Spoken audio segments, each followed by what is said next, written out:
Hello everybody, मैं अनीस सिंह क्लूरिया एक बार फिर से वेलकम करता हूँ हाई एम्स ट्यूटोरियल पर। सो गाइज़, मैं उम्मीद करता हूँ कि आपकी जो बोर्ड एग्ज़ाम की जो स्टडी है वो अच्छी चल रही होगी और आप अच्छे से जो हमारा क्लास 12th फिज़िक्स, आपको पता है आपके अभी बोर्ड एग्ज़ाम आने वाले हैं। और अगर मैं स्पेशली फ़िज़िक्स की बात करूँ तो उस एग्ज़ाम में हमारे पास जो यूनिट्स और डायमेंशंस के क्वेश्चंस होते हैं ये काफ़ी इंपॉर्टेंट। आपको सीधे सीधे भी पूछ सकता है 1 मार्क्स में कि किसी भी क्वांटिटी का यूनिट बताओ और उसकी डायमेंशन बताओ। और साथ में ऐसे भी पूछ सकता है कि डिफाइन करो इलेक्ट्रिक डाइपोल मूवमेंट को। तो फिर आपने कोई भी अगर डेफिनेशन पूछता है, किसी भी अगर कोई भी डेफिनेशन पूछता है, इलेक्ट्रिक डाइपोल मूवमेंट की पूछता है, मैग्नेटिक डाइपोल मूवमेंट की या कोई भी डेफिनेशन, तो उसमें सबसे पहले आपको डेफिनेशन लिखनी होती है, फिर फार्मूला लिखना होता है, फिर यूनिट लिखना होता है, फिर आपको कंप्लीट इसके जितने फुल मार्क्स मिलते हैं। सो स्टार्ट करते हैं। सबसे पहले हमारा ये यूनिट रहेगा।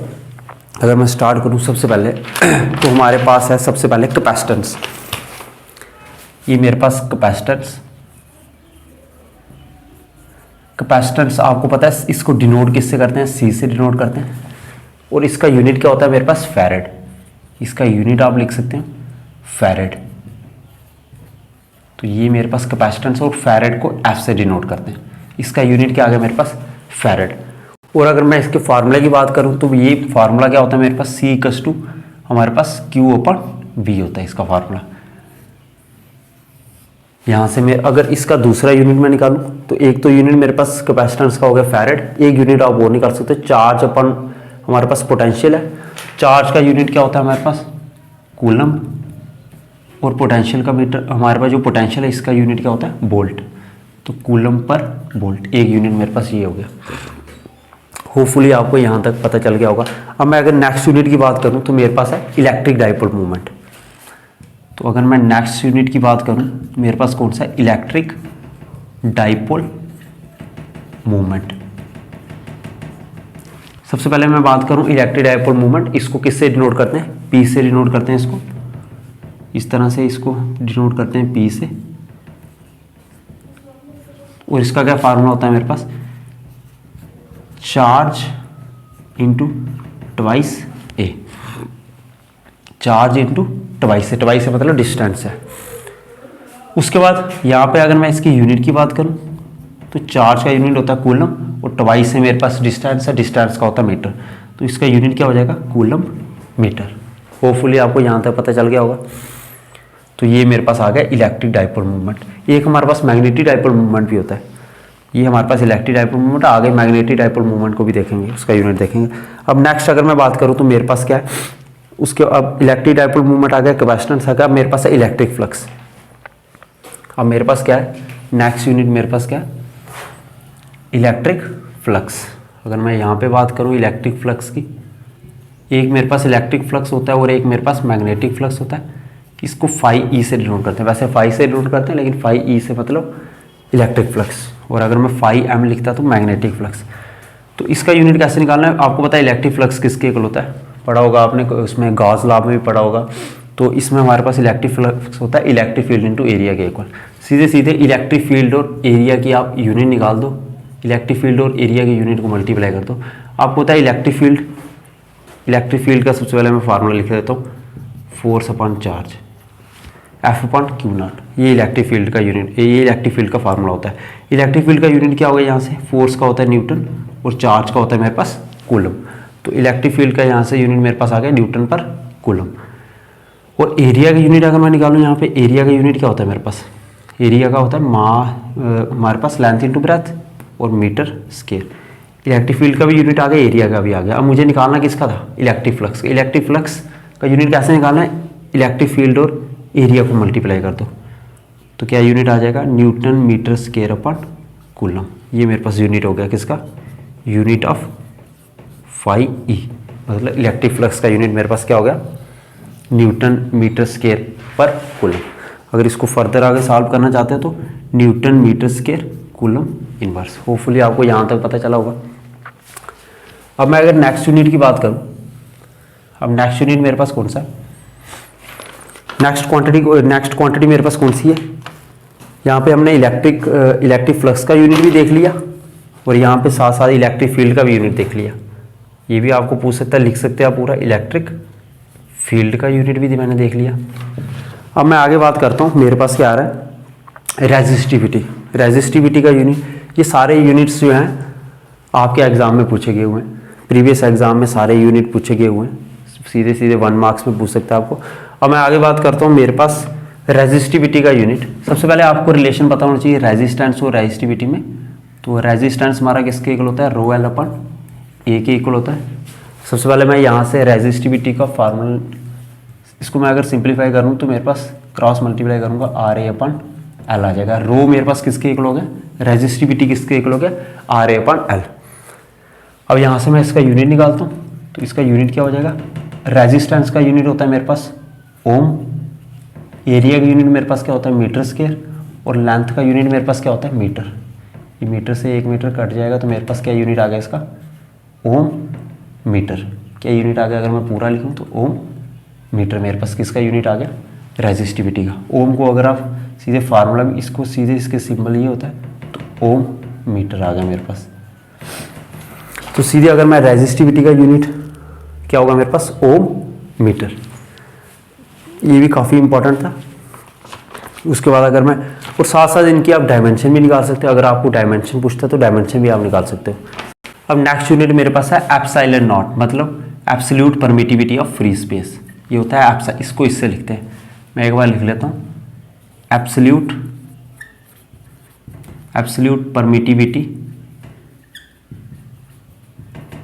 Permittivity of free space. ये मेरे पास होता है एप्सिलॉन नॉट। ये मैंने लिखा एप्सिलॉन नॉट। इसकी सबसे पहले आपको इसका एग्जाम में यूनिट भी पूछ सकता है, वो डायमेंशन भी पूछता है और इसकी वैल्यू भी पूछता है। और अगर कूलम्स लॉ एक्सप्लेन करने को बोलता है तो आप साथ में आप इसका यूनिट दिखा सकते हो, इसकी वैल्यू दिखा सकते हो और इसकी डायमेंशन भी दिखा सकते हो। तो सबसे पहले आपको पता है फ्रॉम कूलम्स लॉ हमारे पास जो फोर्स होती है ये किसके इक्वल होती है, 1/4 pi epsilon naught Q1 into Q2 upon r square. R मतलब दो चार्ज, Q1 और Q2 चार्ज है, इन दोनों के बीच का डिस्टेंस है हमारे पास। तो आगे अगर मैं बात करूं तो मेरे पास अब यहाँ से मुझे क्या निकालना है, एप्सिलॉन नॉट का यूनिट निकालना है। सबसे पहले एप्सिलॉन नॉट का मैं फार्मूला बना लेता हूँ। यहाँ से इसको मैं राइट हैंड साइड में ले जाता हूँ और फोर्स को मैं इसको लेफ्ट हैंड साइड में ले जाता हूँ, एप्सिलॉन नॉट को, फोर्स को राइट हैंड साइड में ले जाता हूँ। तो मेरे पास कुछ इस तरह से फार्मूला बनेगा। अब यहाँ से मैं एप्सिलॉन नॉट का यूनिट निकाल सकता हूँ। आपको पता है फोर्स का यूनिट क्या होता है, सबसे पहले चार्ज का देख लो। चार्ज का यूनिट कूलम होता है, 2 चार्ज है, coulomb into coulomb, coulomb square आ गया। उसके बाद फोर्स का यूनिट होता है न्यूटन। 4 पाई कांस्टेंट का तो कोई यूनिट नहीं होता। डिस्टेंस का यूनिट होता है मीटर, और डिस्टेंस के स्क्वायर का यूनिट क्या हो जाएगा, मीटर स्क्वायर। उसके बाद अगर मैं यहाँ से इसको सिंप्लीफाई करूँ तो मेरे पास क्या हो जाएगा, न्यूटन को अगर मैं ऊपर ले जाऊँ तो न्यूटन इनवर्स कूलम स्क्वायर और मीटर। तो ये मेरे पास यूनिट आ गया। एप्सिलॉन नॉट का मेरे पास क्या यूनिट आ गया, आप लिख सकते हो unit of absolute permittivity of free space क्या आ गया। सबसे अगर आप कूलम स्क्वायर पहले लिखना चाहते हो तो कूलम स्क्वायर लिख लो। Coulomb square newton inverse metre raise to power -2, ऐसे बोल सकते हो आप। तो ये मेरे पास यूनिट आ गया absolute permittivity of free space का। अब साथ में इसकी वैल्यू भी आपको पता होना चाहिए कि जो हमारे पास एप्सिलॉन नॉट होता है, ये एप्सिलॉन नॉट, इसकी वैल्यू हमारे पास क्या होती है, 8.85 इंटू 10⁻⁻12। और साथ में इसका यूनिट तो अभी निकाल दिया आपने, न्यूटन कूलम स्क्वायर। ये मैंने इस तरह से इसकी वैल्यू लिख ली। एप्सिलॉन नॉट की वैल्यू क्या गई, 8.84 इंटू 10⁻12 और साथ में इसका यूनिट। उसके बाद अगर मैं बात करूँ, इसकी आपसे डायमेंशन भी पूछ सकता है। डायमेंशन आपने कैसे निकालनी, सबसे पहले आपको डायमेंशन अगर मैं निकालने की बात करूं तो आपको 3 डायमेंशन तो पता है। मास की डायमेंशन क्या होती है, m होती है। लेंथ की डायमेंशन क्या होती है, डिस्टेंस की डायमेंशन क्या होती है, l होती है। टाइम की डायमेंशन क्या होती है, t होती है। इस तरह से आपको पता है, तो उस तरह से इसको यूज़ करके आप डायमेंशन निकाल देंगे। तो देखो जो एप्सिलॉन नॉट है मेरे पास, अगर फार्मूले से यूनिट इसकी डायमेंशन निकालना चाहते हो तो फार्मूले से निकाल दो, यूनिट से भी निकाल सकते हो। फार्मूला यहाँ पे हमारे पास चार्ज की डायमेंशन हमारे पास होती है AT। चार्ज की डायमेंशन होती है हमारे पास AT, क्योंकि चार्ज हमारे पास आपको पता है करंट किसके इक्वल होती है, चार्ज अपॉन टाइम के। तो चार्ज किसके इक्वल हो गया, करंट इंटू टाइम के। अब यहाँ से अगर मैं चार्ज की डायमेंशन निकालूँ तो क्या होगा, करंट की डायमेंशन क्या होती है ए और टाइम की डायमेंशन टी, तो चार्ज की डायमेंशन क्या आएगी ए टी। और आपको पता है डायमेंशन को हमेशा ब्रैकेट में क्लोज कर देना। तो ये मैंने इस चार्ज की डायमेंशन लिख ली, एक चार्ज मेरे पास और है उसकी डायमेंशन भी मैं लिख लूँगा, यहाँ से ए टी आ जाएगी। उसके बाद मैं अगर बात करूँ यहाँ से ये फोर्स की डायमेंशन मेरे पास क्या होती है, ये सीधे सीधे आपने लर्न कर लेनी M L T minus two. Force की dimension M L T minus two कैसे आएगी, फोर्स का formula mass into acceleration, mass की डायमेंशन एम होती है और एक्सेलरेशन की एल टी माइनस टू। और साथ में हमारे पास क्या है, डिस्टेंस का स्केयर, डिस्टेंस की डायमेंशन एल होती है, यहाँ पे देखो लेंथ की डिस्टेंस की डायमेंशन एल होती है और डिस्टेंस का स्केयर है तो एल स्केयर हो जाएगा। फिर अगर आगे मैं सिंप्लीफाई करूँ, ए इंटू ए स्केयर हो गया, T into T T square हो गया, इस तरह से। और अगर मैं नीचे सिंप्लीफाई करता हूँ, एल रेज टू ओवर 1 है और एल रेज टू ओवर 2 है, basis are same powers are added, इस तरह से मैंने सिंप्लीफाई कर लिया। फिर अगर फर्दर मैं इसको सिंप्लीफाई करूँ, सबसे पहले आपको पता है डायमेंशन हमेशा किस फॉर्म में होती है, एम एल टी की फॉर्म में होती है और पावर में ए बी सी जो भी होगा। और साथ में अगर ए भी आ रहा है मेरे पास, करंट की डायमेंशन भी अगर ए है तो एम एल टी ए आ जाएगा। सबसे पहले एम को लिखूंगा मैं, एम को अगर मैं ऊपर ले जाऊँ तो M raise to over minus 1, तो उसके बाद अगर मैं एल को ऊपर ले जाता हूँ तो L raise to over minus 3, और अगर मैं टी को ऊपर ले जाता हूँ, टी रेज टू ओवर 2 पहले से ऊपर है और T raise to over minus 2 ऊपर जाएगा तो टी रेज टू ओवर 2 हो जाएगा, basis are same powers are added, तो टी रेज टू ओवर 4 हो जाएगा। और ampere square A square sorry ampere नहीं है ये डायमेंशन है ए करंट की, तो इसका क्या हो जाएगा मेरे पास ए स्केयर, ये एज इट इज रहेगा। तो मतलब मेरे पास जो एप्सिलॉन नॉट की डायमेंशन आएगी वो क्या आएगी, ये मेरे पास आ गई M inverse L raise to over minus 3 T raise to over 4 और ए स्केयर, ये मेरे पास एप्सिलॉन नॉट की डायमेंशन आ गई। होपफुली आपको इतना पता चला होगा। अब मैं इधर ही, अगर मैंने कूलम्स लॉ की बात कर ही लिया तो इधर हम फोर्स कांस्टेंट की भी डायमेंशन निकाल ही लेते हैं। अगर मैं बात करूँ अभी यहाँ पे हमारे पास आपको फार्मूला दिख रहा है, अगर मैं ये थोड़ा रब कर लूँ तो यहाँ पे आपको दिख रहा है हमारे पास कूलम्स लॉ का फार्मूला आपको दिख रहा है।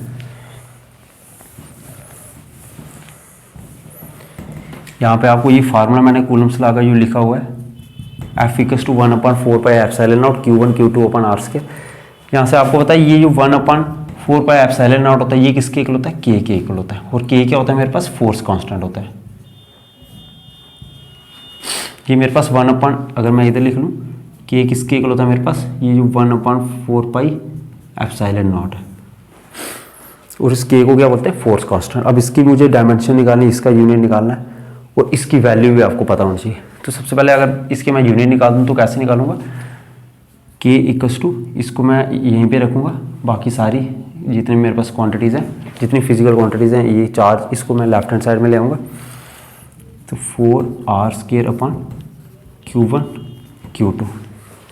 उसके बाद आपको होता है फोर्स की डायमेंशन क्या होती है मेरे पास, न्यूटन, डिस्टेंस का स्क्वायर आ गया और ये मेरे पास कूलम का स्क्वायर आ गया। अगर मैं इस कूलम को, अगर कूलम का स्क्वायर मैं ऊपर ले लूँ तो कूलम रेज टू ओवर -2 आ जाएगा मेरे पास। तो मेरे पास K का यूनिट क्या आ गया, newton metre square, coulomb raise to over -2 आ गया। होपफुली आपको यहाँ तक पता चला होगा। और इसकी K की वैल्यू भी आपको पता होनी चाहिए। K मेरे पास क्या होता है, फोर्स कांस्टेंट, इसकी वैल्यू क्या होती है 9 × 10 रेज टू ओवर 9 और साथ में इसका यूनिट आपने अभी निकाला न्यूटन मीटर स्क्वायर, कूलम -2। और इसकी आप डायमेंशन भी निकाल सकते हो। डायमेंशन में आपको बता दी, यहाँ पे फोर्स की डायमेंशन इधर मैंने लिखी हुई है पहले ml/t रेज टू ओवर -2।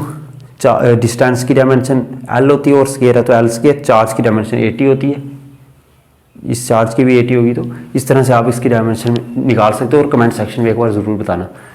अब मैं आगे बात करता हूँ, हमारे पास नेक्स्ट फिजिकल क्वांटिटी कौन सी रहेगी। नेक्स्ट हमारे पास फिजिकल क्वांटिटी रहेगी अब कंटिन्यूस चार्ज डिस्ट्रीब्यूशन। अब इस जो मेरे पास टॉपिक था कंटिन्यूस चार्ज डिस्ट्रीब्यूशन, इसमें हमारे पास 3 टर्म्स थी, surface charge distribution, volume charge distribution और उसके बाद हमारे पास ये लीनियर चार्ज डिस्ट्रीब्यूशन। उसमें हमने पढ़ा था linear charge density, volume charge density और हमारे पास सरफेस चार्ज डेंसिटी। तो अब मेरे पास जो नेक्स्ट क्वांटिटी है ये इलेक्ट्रॉन मोबिलिटी, इसका हम यूनिट निकालेंगे और साथ साथ इसका फार्मूला देखेंगे।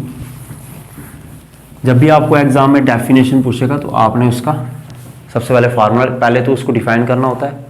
जैसे इलेक्ट्रॉन मोबिलिटी पूछेगा, उसको पहले डिफाइन करना है, फिर उसका फार्मूला और साथ में फिर उसका यूनिट। हाँ, डायमेंशन अगर पूछता है तब लिखनी है, अदरवाइज डायमेंशन लिखने की नीड नहीं है।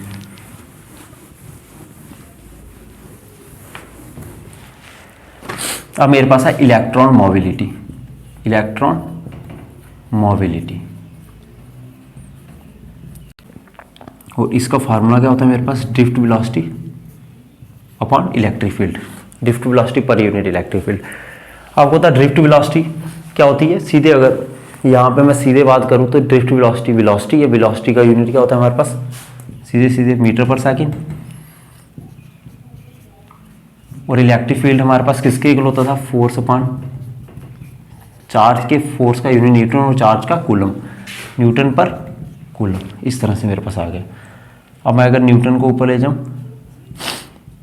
इस तरह, सबसे पहले अगर मैं metre upon newton as it is रखूं, यहाँ पे मेरे पास कूलम को अगर मैं ऊपर ले जाऊं, सेकंड मेरे पास नीचे आ जाएगा, metre coulomb upon newton second. और इसको अगर मैं फर्दर अगर सॉल्व करना चाहते हो तो सबसे पहले मैं क्या लिखूँगा, न्यूटन पहले लिख लूँ, मीटर न्यूटन इनवर्स आ जाएगा, मीटर कूलम और सेकंड इनवर्स। इस तरह से इसका यूनिट आ गया। होपफुली आपको अच्छे से पता चला होगा। अब मैं नेक्स्ट क्वांटिटी की बात करता हूँ, तो मेरे पास नेक्स्ट क्वांटिटी कौन सी है, कंडक्टेंस, उसके बाद कंडक्टिविटी, और फिर उसके बाद हमारे पास है इलेक्ट्रिक पावर। फिर वन बाय वन करते हैं हम आगे, हर एक क्वांटिटी का यूनिट देखते हैं। अब मेरे पास नेक्स्ट क्वांटिटी क्या है, कंडक्टेंस। कंडक्टेंस, कंडक्टेंस को किससे डिनोट करते हैं, ये आपको पता होना चाहिए, जी से। इस कंडक्टेंस का क्या फार्मूला होता है, रेसिप्रोकल ऑफ रेजिस्टेंस। कंडक्टेंस मेरे पास किसके इक्वल होता है, रेसिप्रोकल ऑफ रेजिस्टेंस के इक्वल होता है। आपको पता है रेजिस्टेंस का यूनिट मेरे पास क्या होता है, रेजिस्टेंस का यूनिट क्या होता है मेरे पास, ओम। तो कंडक्टेंस का यूनिट क्या हो जाएगा हमारे पास, ओम इनवर्स। तो मेरे पास क्या यूनिट आ गया, unit of conductance is ohm inverse. मेरे पास क्या यूनिट आ गया कंडक्टेंस का, कंडक्टेंस का मेरे पास क्या यूनिट आ गया, ओम इनवर्स। वैसे अगर मैं बात करूं, कंडक्टेंस आ गया, कंडक्टिविटी। सिमिलरली मेरे पास कंडक्टिविटी क्या होगा, आपने देखा था रेजिस्टिविटी का यूनिट, कंडक्टिविटी। तो इसको सबसे पहले मैं बता दूं किससे डिनोट करते हैं, रेजिस्टिविटी को हम किससे डिनोट करते थे, रो से, और कंडक्टिविटी को किससे डिनोट करेंगे, सिग्मा से। तो इसको हम डिनोट करेंगे सिग्मा। ये किसके इक्वल होता है, रेसिप्रोकल ऑफ रेजिस्टिविटी। और रेजिस्टिविटी का यूनिट आप यहाँ पे लिखोगे तो इसको ऊपर ले जाओगे, सिंप्लीफाई करोगे तो कंडक्टिविटी का यूनिट आ जाएगा। तो रेजिस्टिविटी का यूनिट अगर मैं बताऊँ आपको, तो आपने देखा था ओम मीटर होता था। क्या होता था, ओम मीटर। अगर मैं ओम को ऊपर ले जाऊँ, मीटर को ऊपर ले जाऊँ, तो क्या बन जाएगा, ओम इनवर्स मीटर इनवर्स। तो कंडक्टिविटी का यूनिट क्या आ गया, ohm inverse metre inverse. Next quantity मेरे पास क्या है, इलेक्ट्रिक पावर। नेक्स्ट क्वांटिटी मेरे पास रहेगी electric power. Electric power, power electric power किसके इक्वल होता है, वर्क अपन टाइम के। तो सीधे सीधे पहले इसका जो एसआई यूनिट होता है वो तो सीधे सीधे आपने लर्न कर लेना, वाट। ये इलेक्ट्रिक, ये जो इसका एसआई यूनिट होता है क्या होता है, वाट होता है। और साथ में फार्मूले से भी आप इसका यूनिट निकाल सकते हैं। तो आर करके आप लिख सकते हैं। इसका दूसरा यूनिट क्या है, वर्क। वर्क हमारे पास क्या होती है, एक वर्क का यूनिट क्या होता है हमारे पास, जूल होता है। और टाइम का क्या होता है, सेकंड। तो जूल पर सेकंड, ये इसके यूनिट आ गए।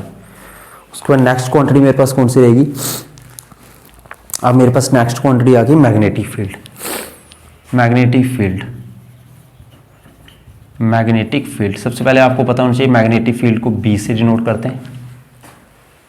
और इसका यूनिट क्या होता है, सीधे सीधे आपने लर्न कर लेना है, टेस्ला। इसका ये यूनिट होता है मेरे पास, ये आपने लर्न कर लेना है, टेस्ला। और टेस्ला को कैपिटल टी से डिनोट करते हैं। ये मेरे पास मैग्नेटिक फील्ड का यूनिट आ गया। उसके बाद आपको साथ में ये भी पता होना चाहिए कि ये तो इसका ऐसा यूनिट, टेस्ला जो होता है इसका ऐसा यूनिट होता है।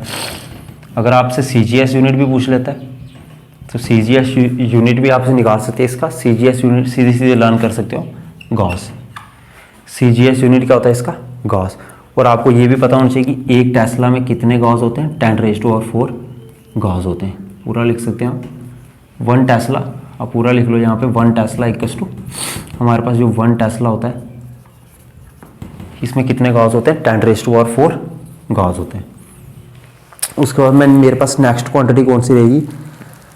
अब मैं नेक्स्ट क्वांटिटी अगर बात करूं तो हमारे पास नेक्स्ट क्वांटिटी यहाँ पे absolute permeability of free space. हमारे पास जो नेक्स्ट क्वांटिटी है ये कौन सी रहेगी, absolute permeability of free space.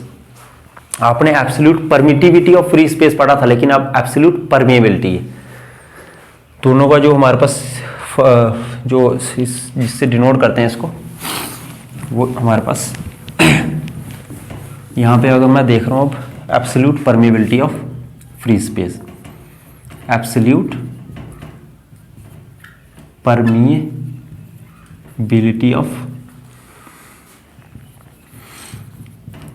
Permeability of free space. इसको किससे डिनोट करते हैं, absolute permeability of mu naught से। उसको एप्सिलॉन नॉट से करते थे, absolute permittivity of free space को, और absolute permeability of free space, यहाँ वहाँ पे परमिटिविटी था, यहाँ पे परमिबिलिटी है, इसको म्यू नॉट से डिनोट करते हैं। सबसे पहले आपने देखा था वायट-सैबर्ट्स लॉ में हमारे पास जो मैग्नेटिक फील्ड होती थी ये किसके इक्वल होती थी, म्यू नॉट अपॉन 4 पाई, इस तरह से म्यू नॉट अपॉन 4 पाई। उसके बाद I dl sine theta upon r square, ये आपने देखा था। यहाँ से मैग्नेटिक फील्ड का मेरे पास फार्मूला आया था फ्रॉम वायट-सैबर्ट्स लॉ। तो अब म्यू नॉट का यहाँ से हम यूनिट निकाल सकते हैं। तो म्यू नॉट का फार्मूला क्या बन जाएगा, यहाँ से